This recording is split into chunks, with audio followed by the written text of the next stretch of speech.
Welcome to my virtual diner. Pull up a seat at the counter, get comfortable. Most shows talk about the people, I talk to them. This is Real America with me, Bridget Phetasy.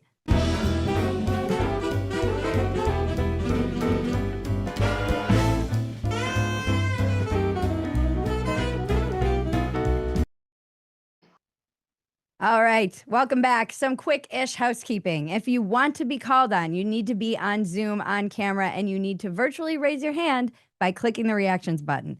If you aren't on Zoom and want to be part of our virtual live audience right now or in the future, click the link in the description below to get the Zoom link below, or go to tway.tv/BridgetZoom. The Zoom link is the same every time. Put it in your calendar, save this link. We will use it for every single show. The voice of God you're hearing is Cousin Maggie. Many of you already know her. Hello, everyone. She's actually my cousin. That would be weird if I called her Cousin Maggie and she wasn't. And co-producer, we make a lot of stuff together, like Dumpster Fire, Walk-ins Welcome, and all the other content you can find at Phetasy.com.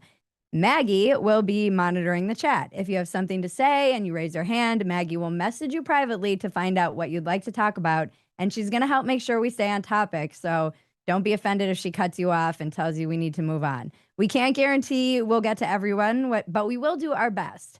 And everyone knows my number one rule is don't be a dick, so please don't act like Elon having a meltdown on X in one of his moments. All right, we're going to get into it. We're talking about divorce, guys. A lot of people, Gen X, I'm looking at you, were quite triggered last week when mom and dad, Elon and Trump, broke up. But all jokes aside, it got me thinking about divorce again. I was 12 years old when my parents split up, and my husband was 10 when his parents got divorced. And about a year ago, I wrote a piece for Spectator called Divorce Never Ends, talking about the long-term effects of divorce.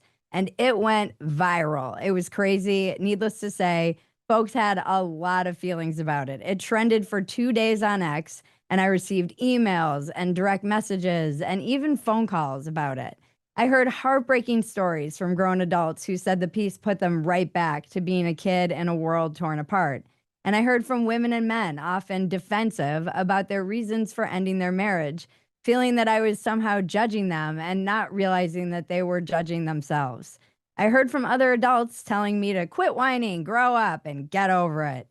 But here's the thing. You never get over it. The two people involved don't get over it, even as they move on with their lives and marry other people. And neither do the kids. That's not to say that people aren't resilient and they won't move on, but acting like it wasn't the single most impactful event in my young life isn't helpful either. As I write this monologue, and I'm going to try and not get emotional because my rule is never ugly cry on the internet, the news just broke that Brian Wilson of the Beach Boys has died. A true genius. His music has been with me my whole life. And weirdly, see, I'm getting emotional. The Beach Boys, in particular, brings me back to exactly the moment before my parents split up. This is the power of music. I was about 11, and my little sister and I would play with our California Barbies, our Beach Boys' greatest hit cassette tape on repeat. I didn't know it then, but it was the end of my innocence and the end of my family as I knew it. But the weird thing about divorce and our culture, the breaking up of a family has been so normalized in our culture that the pain from such a rupture is minimized, and the decision to get divorced can be taken too lightly. It alters the trajectory of everyone in the family. It's a fork in the road, a breaking apart of something sacred. As I made clear in the piece, getting out of an abusive, toxic relationship is different than ending a marriage because you're over it or bored or don't want to do the hard work to stay together. And rightfully, there is a lot of debate about this. After my piece, I heard from adults who argued their parents would have been better off divorced. I heard over and over again, more is caught than taught, meaning that if kids are observing a loveless marriage, it's worse for them than if their parents split up and found true happiness and love.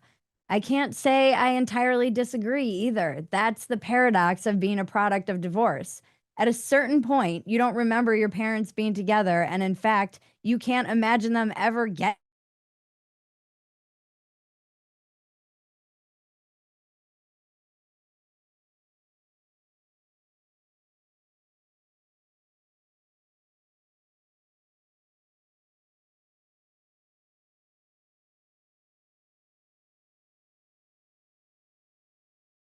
a degree. Children in two-parent homes are less likely to experience behavioral issues, get in trouble with the law, or drop out of school. I am living proof of all of these things. But this subject is complex and deserves thoughtful consideration and compassion. There's so much shame and regret that surrounds people who get divorced, and you can't know what you don't know. Making that decision is different than living that decision. When suddenly you're alone on Christmas at 60 years old, swiping on a dating app, wondering, was it really that bad? Luckily, I've got a professional to help me navigate this topic, Dr. Jeremiah Stokes. In addition to general psychotherapeutic services, he facilitates mental health services related to high conflict divorce, co-parenting dynamics, and child custody disputes. He provides these highly specialized forensic mental health services to help assist parents and children with navigating these complex family issues. As is often the case with something so fraught with emotion, I'm of many minds about divorce, as many people are. So after I talk to Dr. Stokes, I want to hear from you. Are you divorced? How did you manage it?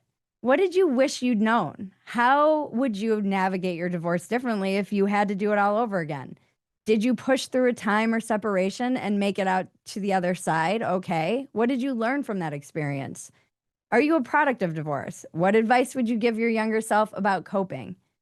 I want to hear from you, America. As always, we need your tips and your tricks and your wisdom. But before we get to our first guest, a quick word from our sponsor, Quest.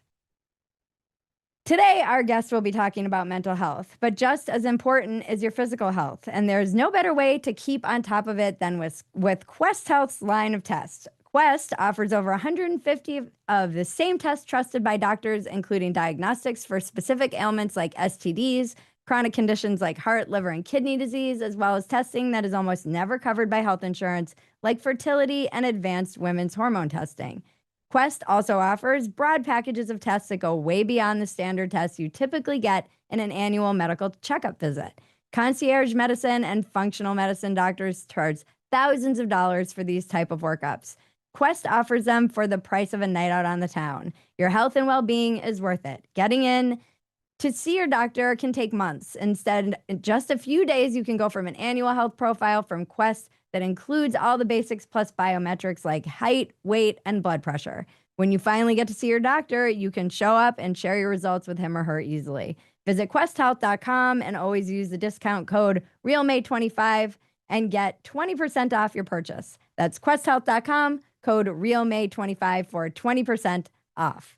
Not always, just right now, use that discount code. All right, let us get into it. Can we bring our guest on, Dr. Jeremiah Stokes?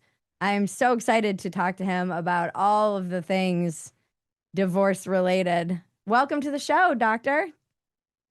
Oh, wait. We're unmuting him. I just asked you to unmute. Let's see. There we go. There he is. Okay. All right. Yeah. First of all, Bridget, thank you for that wonderful introduction. I want to tell you a little bit more about my clinical practice. So I've spent several years of my career working in high conflict divorce. And when you work in high conflict divorce, you really work on the full spectrum, meaning you work in premarital dynamics, marital dynamics, the process of separation in and of itself, and then post-divorce. And in that arena, you work with both parents and children. Mm-hmm. So for many years, I have worked as an expert witness. I've testified on numerous custody-related cases for children. My primary area of passion is reunification therapy. And reunification therapy is essentially a therapeutic model utilized to reconcile a relationship between an estranged parent and child. And there are a lot of ways that can happen, but oftentimes it's due to the conflict that's present within the co-parenting dynamic. And so I want to be able to, this is the world that I live in, and I want to be able to answer any questions that anyone has, and we can take it from there.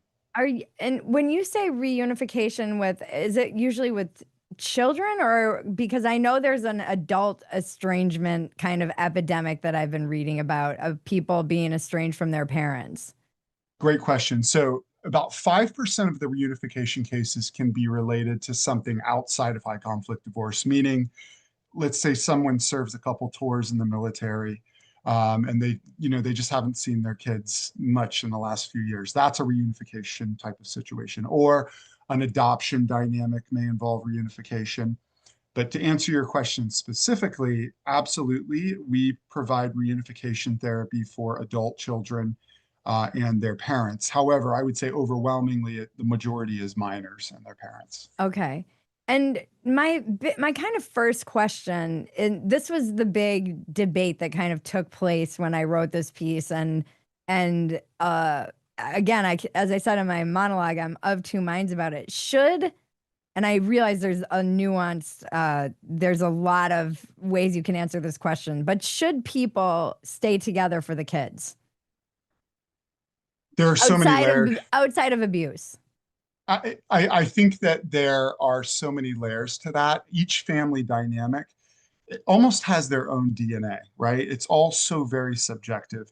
And that question, even though it's important for us to really fully understand what that means, it's difficult to answer without having specific family case scenarios. However, if abuse is present and the abuser is not willing to do the work to remedy that, because at times someone who's being abused, if their partner is willing to get help to mitigate the abusive patterns, they will stay with them. And so we will support that person's decision as long as they're fully educated about the relapse that happens with domestic violence and things of that nature. And so the short end of it is that I think people should do everything in their power to stay together if they have kids. And I think they should do a deep dive analysis of their relational framework, what needs to change, what they need to work on, what they need from their partner. And I think if two people can do that with a trained professional, oftentimes folks are successful. Do you feel like divorce is something that's just very easy? Is it something that we don't take seriously enough? It is so easy. It is such an easy process. And it's become, some things I think need to have a little bit of a stigma. I think certain things that have a stigma that are unhealthy, it's good that there's a stigma because it educates the general population that, hey, this is something that we need to be mindful of. And I think what's happened with divorce is it's become completely normalized. And most of us know the statistics on divorce, although the statistics are dropping a little bit, which is great. But it's this idea. Say the question one more time. I'm sorry, the last part of your question. Just do you think that it's become normalized and It's that become completely normalized. Too easy almost. I'm not for a ban on divorce or anything before everybody starts freaking out on me. I just feel like culturally it's become a thing that's very just like skip off and go get that divorce done and not really. This is one of the things that occurred to me in writing this piece and having my own child that never occurred to me is just the long-term lifelong effects of getting divorced. Absolutely. On your kids, even your adult kids. Yes. It is traumatizing. The thing, we in the mental health world, we have what we call big T, like severe trauma, and then we have little t. And divorce is actually a big T in many cases. It's incredibly traumatic for children. It can actually change the entire course of their life.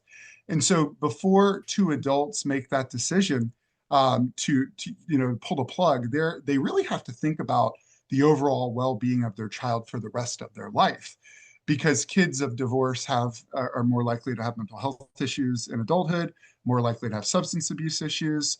And so I think it has to be, if you're going to get a divorce, it has to be the most thoughtful, mindful decision that you make, in my opinion. Yeah, I was on a podcast long ago and I was talking about my heroin addiction that I had when I was young. And the host asked me, Bridget, what can we tell people to try and keep their daughters from going down a path like yours? And I said, don't get divorced. Because it was the kind of moment, the fork in the road for me, where I went from a straight A student who was a pretty good kid to completely off the rails. Now, I can take a certain amount of responsibility for choices that I made and then perpetuating a lot of that stuff later in life. But there was a defining moment in my life, and my husband has given me permission to say it's the same thing for him. I don't think we're alone in saying that that's a defining moment for the kids and which way your life suddenly goes. Absolutely. I mean, yeah. It does seem like you mentioned that the rates are going down, and I was looking at the rates today, and it says, we're at 42%. Back when I was a kid, it was hovering around 50% for a long time. Right. But a lot of that is just because millennials are waiting to get married until later, and they're staying married longer. But then there were some other interesting facts about why that is, and a lot of it is also just young adults are living at home with their parents longer. Right. What Absolutely. are you seeing in terms of the reasons for this divorce rate going down? I think there's socioeconomic reasons. I think also what's really interesting is the term called gray divorce. I don't know if you're familiar with gray divorce, but gray divorce references people 50 years and older, and there's a substantial increase in gray divorce, which is really interesting. And so it's like the baby boomers basically are really, there's an uptick on the divorce on their end. They can't stop getting divorced. Like, what and is they wrong with marry the more boomers? often. And if you marry twice, your chance of divorce goes up 50%. If you marry 3 times, your chance of divorce goes up 70%. Mm-hmm. But one thing, I wanted to come back to something you mentioned in your situation, and it may behoove the audience for me to provide a little bit of education on the child's experience, if that's okay, during a divorce and early. So one thing we have to realize is that our brain actually develops through the relationships that we have with our parents, and not just psychologically, but also neurobiologically. And so when we're very young children, we learn about relationships through the dynamic that we have with each parent, but also their dynamic. And in that process, it actually forms the brain. And that's why kids who are abandoned at very early ages or abused at very early ages will have neurological issues. Mm-hmm. So this is deeper in us than just our psychology. This is actually in our DNA, in our bioevolutionary structure. And so we have to really keep that into consideration if we're contemplating divorce, because it could set the entire trajectory of our child's life in a different direction. This is one of those things too, where I wonder, how do you balance those things as an adult? Why people were saying they made their decisions to leave their marriage. There was no more love. They didn't want to model that for their kid, which I understand, but also, is that just cope? What level of this is, I don't know how you balance those things, because I understand it would be very hard to be in a loveless relationship, or a relationship that just fell apart. And I know my grandparents, it was like, no matter what, no matter how toxic and messed up that relationship was, they stayed together. And then I feel like that did kind of inform the boomers a little bit, because they all grew up kind of in the shadow of these quite toxic and crazy dynamics. And they were like, we don't have to live like that. I'm going to go be happy. Absolutely. And so I think in a situation where a person is truly contemplating divorce, I think there's certain questions they need to ask themselves. First and foremost, are they doing their own deep psychological work? Are they going to therapy? Are they learning about their own childhood? Are they doing everything in their power to be healthy people psychologically? That's number one. Because if you're not doing that, then at the end of the day, you can't really trust your own decision making as it comes to your interpersonal relationships. So I think that piece has to be there. I think secondly, are we as a couple, are we doing everything in our power to try to make this work? Are we attending couples therapy? Are we learning about attachment? Are we doing everything are we improving our intimacy? So there's variables in the relationship that have to happen as well. Thirdly, what would be the best for our kids? And I think that parents have to do a deep analysis with their family in the context of their family to determine what is best. And so it looks different in different situations. But what I encourage my patients to do is to do the work personally, to do the work with their spouse, and then to really analyze what would be best for their children socioeconomically, domestically, where they're going to go to school. And then I think that if you are able to say, hey, we're both healthy individuals and we've just fallen out of love, and we're going to be able to give our kids everything that we can, even when we're apart, then maybe divorce is the way to go. Yeah. I have known some people who came from they were very well adjusted and thriving individuals, and they came from, it seems like, quite self-aware parents who got divorced, but they were really intentional. They were still friends. There wasn't a lot of animosity. They weren't used in custody battles. You know, there's so much other stuff that comes with getting divorced. If your kid is, it's bad enough if your parents are getting divorced. Now, if you're having to pick a parent in a custody battle or something, it can get very ugly on top of already just losing your family structure. So obviously a lot of it is just the way that it all goes down. And what you mentioned, there's actually research to support that, strong research to support that. So there is a direct, and it's not rocket science, but there's a direct correlation between the level of dysfunctionality and the separation and post-divorce and children's mental illness. So marriages that end amicably, which probably would indicate two healthier psychological people, right? Typically, kids don't experience as much distress. But referencing the example that you did, if you have a high conflict situation, there's, you're in court battles, you're visiting mental health professionals like me. If those things are happening, then your child is going to have problems. It is absolutely inevitable. It's so weird because the first time I went to therapy actually was when my parents got divorced, and I was about 12, and it didn't do anything for me because I was kind of numb, first of all. And second of all, they were like, how are you? And I was like, I'm fine. And they kind of pushed me a little bit, but there's only so much you can do with a teen who's obstinately just sitting there refusing to dig deeper. And then I think we did move. So I don't know that they exactly stuck with it, but that was my first experience of therapy. And it kept me, and I've heard this from other people, kids of divorce usually, that was their first experience of therapy, was in the wake of their parents' divorce. It wasn't great or that helpful, and they kind of just told the therapist what they thought they wanted to hear, and then that was it. There's two reasons for that. One is that a general therapist who's not been trained in forensic mental health and the family law arena, they're not going to be able to provide the adequate services to meet the needs of that child. It is a very specific niche. So that could be one reason. The other, though, is that, you mentioned that you were kind of disconnected. We see in kids, especially adolescents, then when their parents are going through high conflict and then the divorce process, kids sort of dissociate. Yeah. They detach.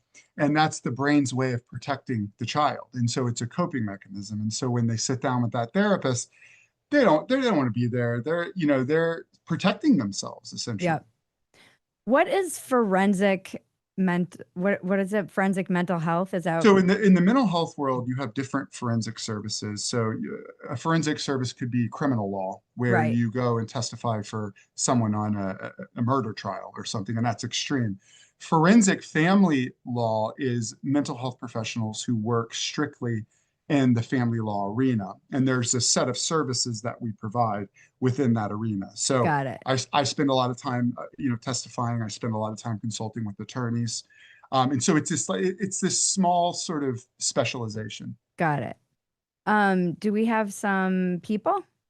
We have a couple people with raised hands. Some of them have not told me what they want to ask, but we could just dive in with them and go for it. Just roll the dice and take our chances. So we'll go with Jeffrey first because he was the first person who raised his hand. Let me bring you up here, Jeffrey. We're eventually going to get some. Okay. Hey, Bridget. Hi. Hey, I'm Jeffrey Frischner. Nice to meet you. I live in Appleton, Wisconsin, and I love two-way. I love the two-way. I discovered it pretty much when you first started. So cool. I've been a devotee. Nice. Yeah, and I've been actually on the chat and the both the morning meeting and the evening meeting, and So I can teach some etiquette on chat if anybody ever wants some. I love this conversation because I just divorced in January after 36 years of marriage. Oh, wow. Yeah. And so I fall into that boomer category. And I actually am originally from Queens, New York City, and then lived in San Diego area. I was a Marine stationed in at Camp Pendleton, and met my wife in the 80s and I'm Jewish, and I became a born again Christian. And so we had a very, very wonderful professional Christian life together. I was working on Wall Street and she ran the kids. They all were homeschooled and they all went to Ivy League level schools and are doing incredibly as adults. And so I'm very proud of them. But my kids were the ones who actually suggested that we get divorced. Interesting. Yes. Now, I'm going to digress. In 2017, I had because I was on Wall Street, but I've been gambling since I'm a kid. I went into a gambling rehab at a place called Beit Teshuvah in Los Angeles and Venice, actually Culver City, right on Venice Boulevard. And I lived there for 6 months. It's a program with UCLA. All right. And sorry, keep going. Wait, let him. Yeah. Yeah. yeah, you're thinking about, do you know Beit Teshuvah? Have No. you heard No, of it? I was just curious how you're doing. You know how Oh, you're I am doing fabulous. good. We are absolutely it was great. I didn't realize I was in a bad situation. It was affecting my mental health. And I perhaps was acting out in other ways. Gambling for me, that was my addiction, but addictive behavior since forever. And so now I have been with I'm in therapy. I just love being of service. It's fabulous. That's why I love public discourse, because I drive for Uber. I drive for Uber because I love discourse. And I can tell you, people are very uncomfortable, but they love when you share your story. Yeah. Thank you so much, Jeffrey. We've got a bunch of other people lined up here. So I'm going to bring someone else in. Thank you for sharing. You for sharing Thanks for that. sharing, Jeffrey. Thank you. Ooh. Okay, I'm going to bring in Carolyn. Hey, how are you? Hi. So, I didn't marry until I was 38. I'm gonna get upset.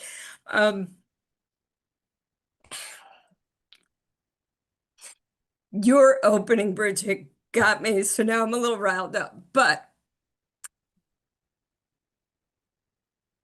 I didn't marry for a long time because I didn't want to ever go through a divorce.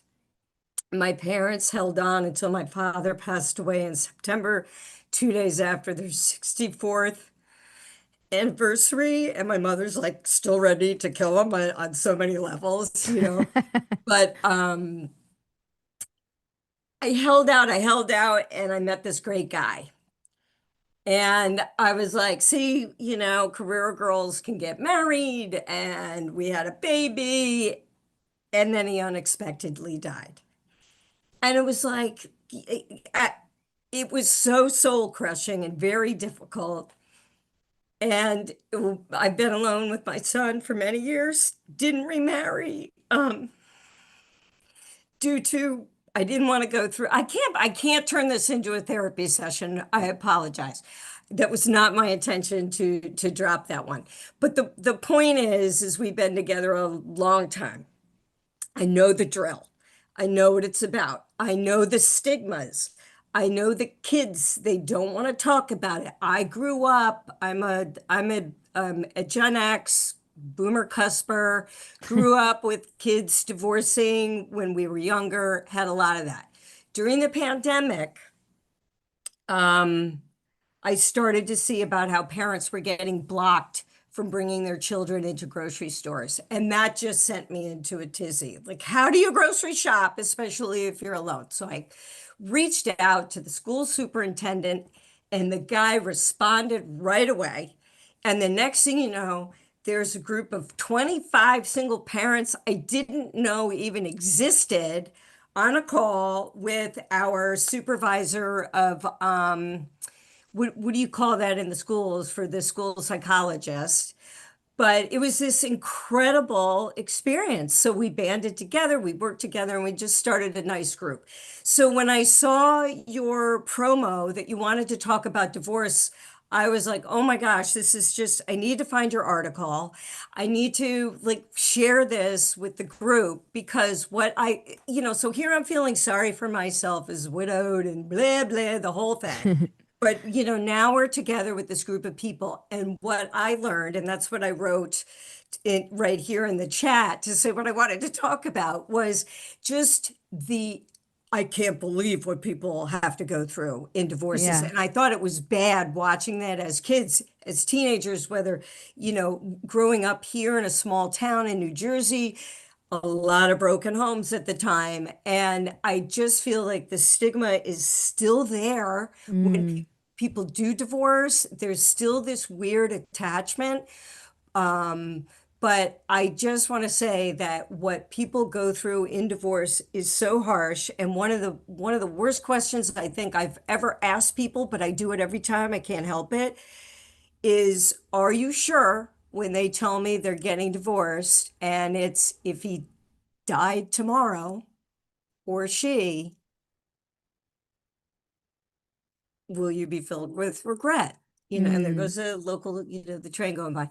I just feel like I really wish people would just hang on if you can. It is so ugly what goes on and what I've learned, and I'm prattling on.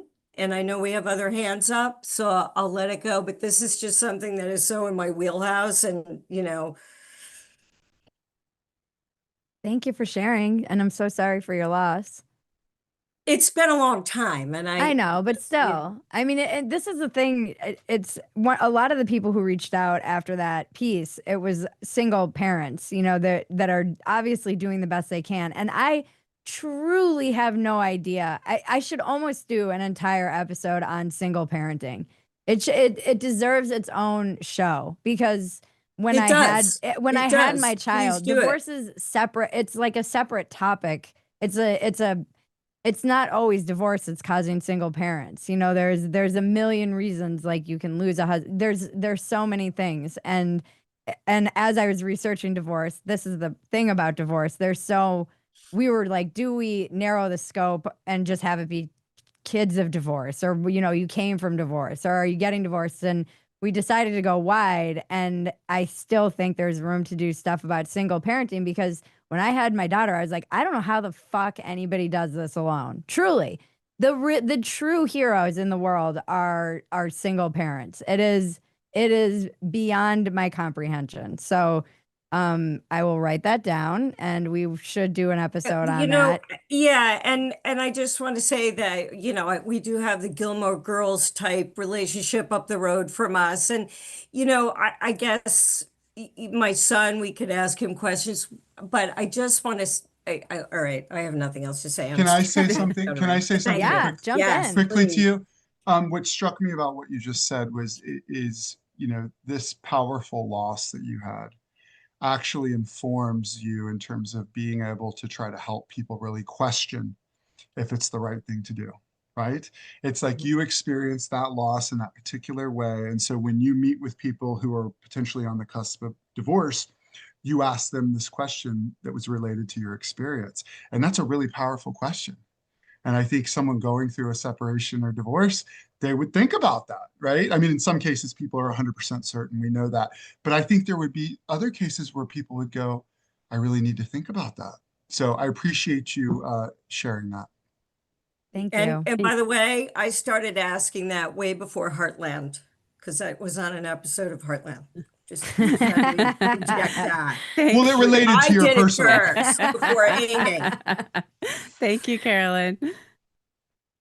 Okay, next I mean, unless you and Dr. Stokes have anything you want to cover in between here. I mean, go for it. Bring the people Okay, are waiting. We've got Monica come. Let's do it. She is going to talk about being a single parent. Yeah, the single parents. Hello. They come out in force for this one.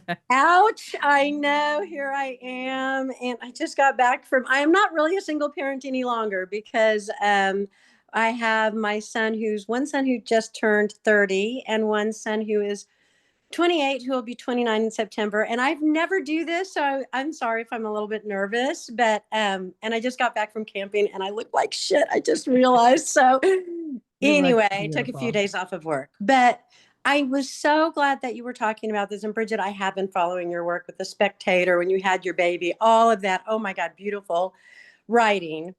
But I've been divorced. My kids, I got divorced like 3 years after I got married. So I have been divorced for like 28, 27 years, a long time. I never got married again. I just kind of felt because my parents did stay married. Like I came from a good background. My parents were married, Catholic faith, but my mom was the only one that took us to church on Sundays kind of deal, you know, but that they did make that promise of that they were not going to get divorced. They just were not going to do it. And I so took it for granted. And here I was, mid 80s, Gen X, you know, like independent women going to college, but not sure for what, you know, like all of that shit. And I graduated interdisciplinary studies out of Texas Tech. You know what I mean? Like I was just, it was what it was. But my parents had instilled a lot of confidence in me.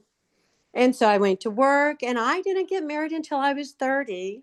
And I may not have even gotten married then, but I got pregnant. And my then boyfriend, we were out of town, boyfriend, girlfriend, like it was weekends and it would be 6 months. And actually we did move to San Antonio before I got pregnant. So we did move in together.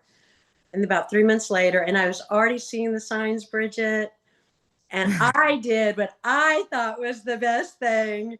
And we got married. My mother it was the saddest day of my life. You know what I mean? Oh no. Wait, were you pregnant when you got married? Yes, 3 glorious months. So, and you know what? I really wholeheartedly wanted it to work. And I think that I was hoping my boyfriend, husband did too. It sounded like it, but all that stress. And then 9 months, 13 months, 15 months later, I had baby number 2, Christopher. So, and then at that, it was already over before, you know what I mean? And we tried different, you know, going to a priest who in the end thought that maybe divorce was the best thing. So like, and Episcopalian, like it just didn't work. And long story short, we got divorced and it was about a 10-year battle where pretty harassed. But I made so many mistakes along the way also. Like I now just look back on it, knowing that I wanted my relationship with him to be exactly like my parents. It didn't start out like my parents. It wasn't going to be like my parents. And I wasn't like my mother. Yeah. All of that now looking back, I understand how I didn't help it, but he wasn't a good person. So there's that. But here I now have 2 young men. Christopher, who's 28, who I have learned, who is such a risk taker and this and that on boys' church. He always felt he had to be the protector because my older son wasn't when he was at his dad's. And my ex-husband, very emotionally abusive, verbally abusive, the type that you're too old for Legos, throw all the Legos away in front of the kids, wouldn't allow them to go see friends on the weekends. It was if I was controlling, holy shit, he was so much more controlling. You know what I mean? So anyway, here we are now, and my sons are kind of admitting a lot of those struggles that I tried to protect them from. So doctor, what do I do now? Because by the grace of God, I have learned how to let go. Truly, I have. I don't feel I can help my boys anymore. So, and I love them with all my heart, but I just don't think I did always a great job as a mom. So I'm not sure I can do a great job now. So any advice?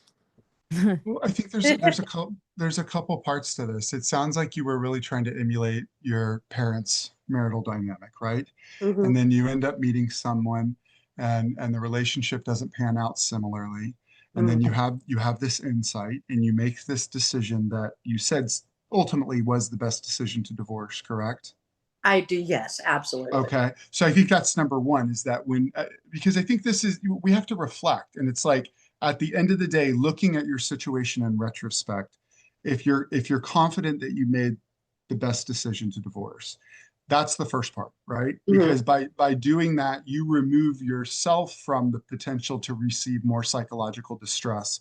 But also, when we're confident about divorce, we also help to prevent our kids from experiencing more distress, right? And this is in those rare situations. So when your sons come to you and they say, "Mom, that was the right thing to do," Yes. is that what okay? Well, so Absolutely. then there's a double confirmation, right? So you have your own inner confirmation, which is your intuition that says this was the right thing. But then when your sons are saying, "Mom, you did the right thing. I know it was hard, but this actually benefited our lives," I think you have to receive that. Right. And sometimes it's hard to receive certain things if we're feeling shame or guilt, or questioning our decision making. But I think you have some pretty solid data points to suggest that you did the right thing. With that being said, though, what do you think is a sticking point for you with all of this? Where do you get emotionally, psychologically? Where do you really have struggles with this? I think I wish they could get past it. I feel like I've gotten past it, and maybe there's a little guilt in that. Like, I feel like I was working through it as an adult all these years. They're just now working through it as an adult. And sometimes I can get a little defensive when they're having a conversation and that, like maybe that's talking about me a little bit. I'm like, well, I was a good mom. You know what I mean? Like, it's so funny how I can get defensive, and not really, because we do have a good relationship. One son is more open than I, but they both have a very strained relationship with their dad. So we have a fairly good relationship. But no, I just wish I could get them over the hump. And I feel like I really at their age and where I'm at, I don't know if I can. I don't know if I can help as a mommy. Can I say something really quick as someone who is, and then I think there are other people that we need to get to. That's their problem. Yeah. I don't have to be a therapist. Like that's also, it was on me to get over my parents' divorce. At a certain point, you're an adult, you have to take agency. You've got to do the healing for yourself. They need to go into therapy. They need to like figure it out for themselves. And I have decent relationships with my parents. It will be what it's be. Will there be tense moments? Of course, that's normal, even within families that are healthy and good and still together. There's like interpersonal conflict, but in terms of you getting them over it, that is, and I understand as a mom, like, let it go. You're still always a mom, but I would say like they're grown men. Let them figure it out. Not being worse. Yeah, no. I'm not a therapist. Well, no, you are right. That is a huge part. I would encourage them. I know we have to move on, but I would encourage them to do individual psychotherapy. That anytime if they were to come to you, I would say, "Hey, look, I think you're in a position where you're ready to heal. You coming to me indicates that you're eager to heal. Mom has to continue to do her healing, and I want you to continue to do your healing." Right? So you're encouraging them to get the help that they need. I like that. It's a great way to do it. And pressure off of me for giving advice that isn't always so great. So yes. Thank you for sharing. Thank you, Bridget. Love you so much. Love you too. Thank you, Monica. All right. Do we have other hands? We do have other hands. I had a question, but we can ask him, Mag. For Dr. Stokes, in that situation with Monica where she got married basically because she got pregnant, is that something you would recommend? Is it better to just establish a healthy relationship separately with the children to start, or what do you do? So context really matters here, right? Yeah. So I would say that if it's two people who share maybe a similar value system, perhaps a religion or something along those lines, I think it's much easier for two individuals to commit to marriage in a situation like that. I think if there's differing value systems, it can be much more challenging. So I think here's the thing: you can have a really healthy, committed relationship as co-parents and not necessarily be married, right? That's the thing that I think is important to understand. And those are two different things. But let's say you have two people who have a one-night stand and they spend a couple weeks together or a couple months together, and they're arguing and they have differing value systems. Getting married may not be the most logical thing to do. And I'm not saying that they shouldn't, but I think it's also something you don't have to make a decision overnight. So if I were working with patients going through something like that, I would say, hey, let's spend the first year of you guys being the best co-parents possible. Learn about each other, and then let's reassess the marriage piece after that. Interesting. One of the reasons that the divorce rates are going down is there's just a lot of people who are living together for years and just not getting married, and they have kids and they're together. They've been together for 7, 8, 9, 10 plus years and raising a child, and they're just not married. Okay, I'm going to bring up Chris next. Ask you to unmute here. I have another question too after Chris. Okay. Hello. Hi, Chris. Hey, Chris. Hi. Thank you for having me on. I really enjoy the two-way platform. Thanks for coming. All right. Change of pace here. I'm a child of multiple divorces. Oh. By my junior year in high school, my mother was on her third divorce.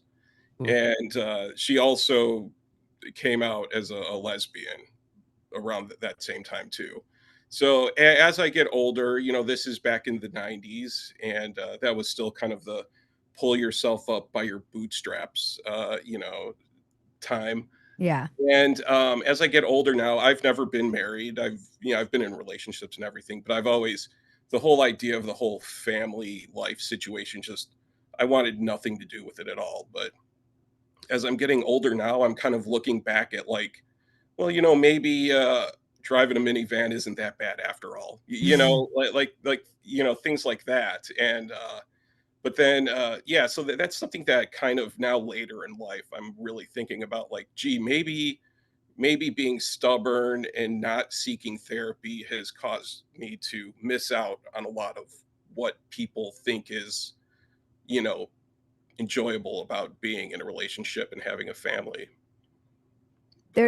There's I feel like that our generation in particular, and I still see it, you want to talk about stigma. There's so much stigma around therapy, but and like you said, the pull yourself up from the bootstrap, the younger generations, millennials down, because we live in this over therapeutic language time where everything has become therapy, and the language of therapy is second nature to Gen Z. You hear them talking about trauma and everything is it's almost overdone. But your generation, our generation in particular, the men in particular, this was something I learned when I was working with Playboy. They didn't get any of the benefit of that. It was really actually seen as a weakness to even talk about your feelings still with in the space. So I actually appreciate you even sharing that with us, because I think that there are so many men, even just from what I observed at Playboy, that can identify with what you're saying and experiencing. Doctor, any thoughts? Absolutely. Here's the thing. You being at this point right now is reflective of your own growth. And let me explain. So your narrative of marriage and intimacy was influenced by your parents' divorce and separation and consistency as far as relationships that didn't work. So for you to be at a position at this point in your life where you're questioning that, that's actually indicative of growth, because what that means is you're differentiating. And in family therapy, we have this concept of differentiation. It's where we kind of create our own autonomy and independence apart from our parents' dynamic. So it's good to have some connection to our parents' dynamic, but we also want to be differentiated. And so for you to have this question and to really be contemplating this, I think it really speaks to your desire to have autonomy and create your own intimacy narrative. Okay, right. Yeah. Does that make sense? It does. I'm still trying to process it because I understand personal growth. And, when I was younger, I was, you know, you could tell I was the child of divorce when I was younger. I had those bad habits and everything. But as I've grown over the past 10 years, I have a positive outlook, and so I've definitely grown and learned from what I grew up with, and want to avoid that at all costs. Yeah, and you're questioning, and maybe you're seeing the benefit of what a long-term committed relationship could provide for you, because it provides things for us as individuals. So I would encourage you to keep going down this direction. I will also say, my husband and I always joke that we're very late bloomers, and we met in our 40s, and it's not too late. It's never too late to find love, my friend. Never too late. Yeah. I'm like a knitted pillow right now. A healing session. That's good though. I mean, I think, because I do think we get in our head about this stuff, particularly as we get older, like, oh, I missed the boat. It's too late. It's all this stuff that we tell ourselves that just is not true. It's just not true. If we're willing to open ourselves up and put ourselves out there and take risks and get outside of that comfort zone. And are those records behind you? It's a lot of records. Ah, I'm so jealous. And it's all killer and no filler. Oh, wow. I'm just really jealous of your record collection right now. Look, some woman would date you just for that record collection. Thank you, Chris. Thank you, Chris. Thanks, Chris. All right. I'm going to bring up Ro right now. Oh. Hi, Ro. Can you hear me? We can hear you. Yes, we can hear you. Perfect. All right. Hi, Bridget. Hi, Maggie. Thank you for having me on again. Thank you. Always good. I'll provide just a little bit of context for my question for Dr. Stokes, but I'm a child of multiple divorces throughout life. The one that really affected would probably be the one when I was in teenage years in high school, like 16-ish. I feel like I have a similar kind of story to Chris, who we just had up, but and that would be with my stepfather. So that was the marriage that really, when it fell apart, I felt like it really affected.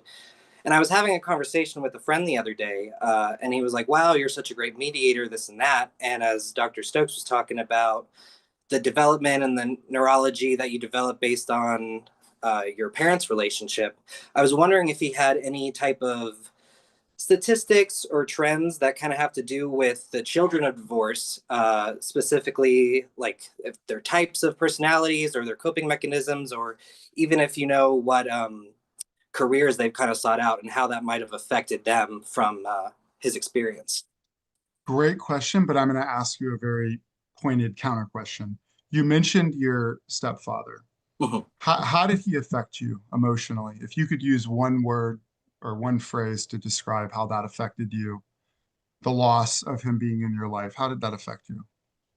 I think I'm trying to find a word for it, but I think at that point, just because there were kids involved versus my real biological father, that happened all very young. But with it being in the in the nuclear family, so to speak, and there's more kids, I felt that it had. I mean, it really does feel like a fallout, and I can't even tell you the exact date when that kind of all happened, like when he left the house, per se. I just have the time frame, and I think that was the kind of traumatic part. Traumatic, if we're looking for the word. Traumatic with a theme of maybe abandonment with the men in your life. Mm-hmm. And so if we experience repeated abandonment, what that does is that equips us with this defense to not get too close to people intimately, because we don't want to experience the abandonment again. And so my encouragement for you is to do some deep therapeutic work and really understand how the abandonment of all of these men impacted you, especially as the one gentleman that you mentioned, and then ask yourself, how can you safely attempt to enter into relationships where you take steps that are patient to ensure that you feel safe enough to move closer to someone? Because I would say typically people who go through what you go through, and I don't want to put you in a box, but when there's abandonment issues, there's oftentimes there can be a fear about committing because we don't want to be re-abandoned. Mm-hmm. Does that make sense? Does that resonate with you? Yes, I would say so. Just because I know from the relationships that followed in the household and just in general, it made me almost afraid to get close to people. And as I've gotten older, I'm in my 30s now, and I mentioned it in the chat too earlier how the trends of marriage, the 20-year-olds, young 20-year-olds, marriage is less so versus 30-year-olds, and I think that could have a lot to do with just divorce in general and people not wanting to mess up and to do it right and not fix the mistake almost in a way, and you see a little bit more patience there in the trend. So yeah. In my follow-up encouragement would be that you can create the pace. So let's say you really want to try to find a committed relationship. You can be completely responsible for the pace. I mean, obviously you want your prospective partner to have some input in that, but if for someone who's experienced a lot of abandonment, they need to take it at their own pace where they're comfortable. So that would be my encouragement. Thank you. But if there's a longing there, go for it. Just, it's great to have a therapist while you do it. All right. Thank you, Rao. And I'm going to bring up Max, and then maybe we can end on your final question for. Yeah, it's a more just like kind of fun, not fun. Yeah, it's a more fun question. All right. I'll bring up Max here. What's up? Back. I'm back. A man in a bunker. Yeah. No, I just wanted to say my parents, I think they had their 40th anniversary this year. So it's definitely possible to stay together. My parents just had their 50th. Yeah. Wow. Yeah. Yep. That's why Maggie's the voice of reason around here. But I'm also single. So what does that say? I don't know. Well, too. We were joking because I was like, how come all the sluts are married? Because they put out? I don't know. Yeah, they're willing to take the risk, I guess. Thank you, Max, for ending us on a positive note. Okay. Thanks, Max. It is possible, I believe. My question is more, it's not political, but I opened saying kind of everybody was triggered by this like Elon Trump mom and dad, this ending of a relationship. And my experience, even doing comedy, I like to take the pulse of what people are feeling. And you could tell people were kind of genuinely upset about this breakup. And I've seen this and joked about it for many years. Like they did it with Obama and Michelle, like mom and dad are back. We need mom and dad. Can you explain what is going on in our culture? I can't imagine that, the greatest generation was referring to the president and his wife as mom and dad. What is your kind of take on this? I think especially nowadays, we look to the media and we look at relationships in the media and we idealize those relationships. And depending on where you are politically, we don't have to get into that. I know Trump and Musk are highly idealized by a lot of people. And so if you take a relationship dynamic, whatever we want to classify that relationship is, there's a lot. A bromance. Perfect. That's good. There is a lot of idealization around that relationship. And so to see a fracture in that as a consumer of the media with an idealized relationship, to see a fracture is really like, it hurts, it's damaging, it's scary, it makes us anger, triggers things. And so I think the power that they have and the idealization has a lot of influence over the general public and population, because we don't like seeing people who are idealized fall. You were like Superman. We don't want Superman. We want Superman to, beat the bad guys. And so I think the idea of that is a piece. I think also there's a complexity in their relationship that I think on some level was kind of attractive and elusive. And they had this sort of mutual beneficial relationship in different ways. And so I think people gravitate towards dynamics like that. And to see that deteriorate and relatively quickly, I think jolted people. So I think we're all looking for idealizations of relationships. And so to follow up with that, I would ask each individual to really think, what's a healthy idealization of a relationship? What should a healthy idealized relationship look like? I hope that makes sense.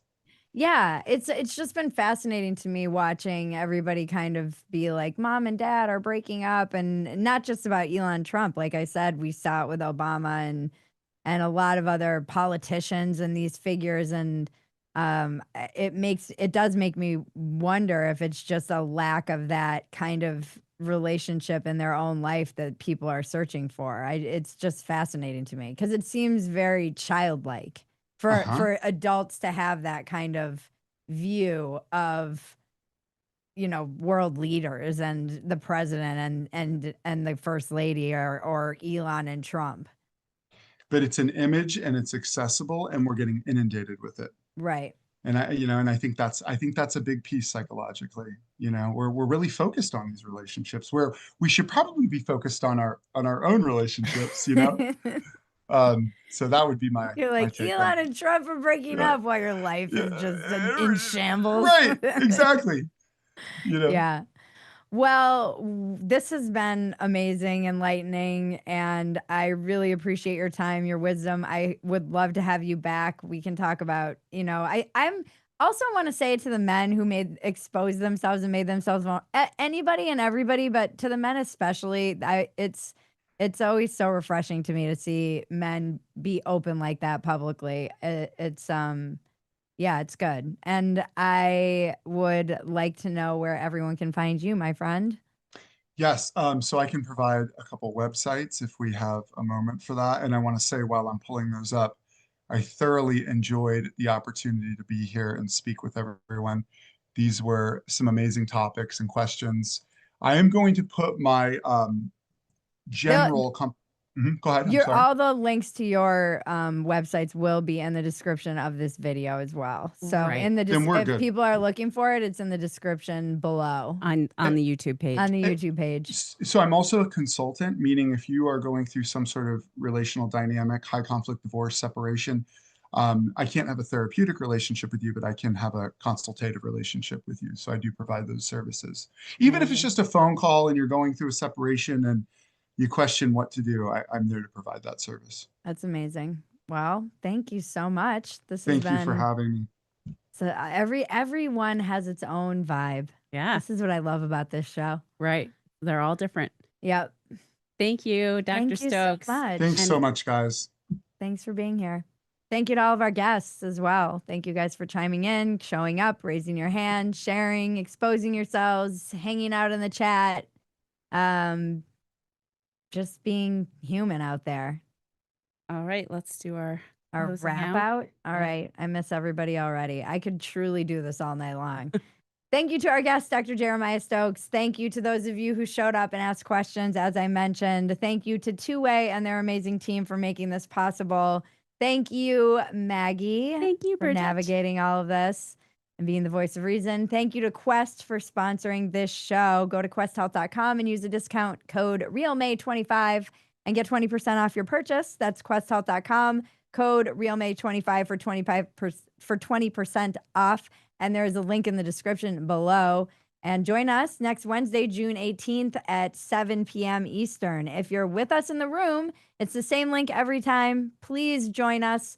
And you guys, the other thing you can do is suggest topics, things you want us to cover. We want this to be a real America family. I want to feel like you guys can, you know, be a part of this, of building this really cool show that I'm obsessed with. Thank you for getting real with me, guys. I'm Bridget Phetasy. Don't forget to tip your server.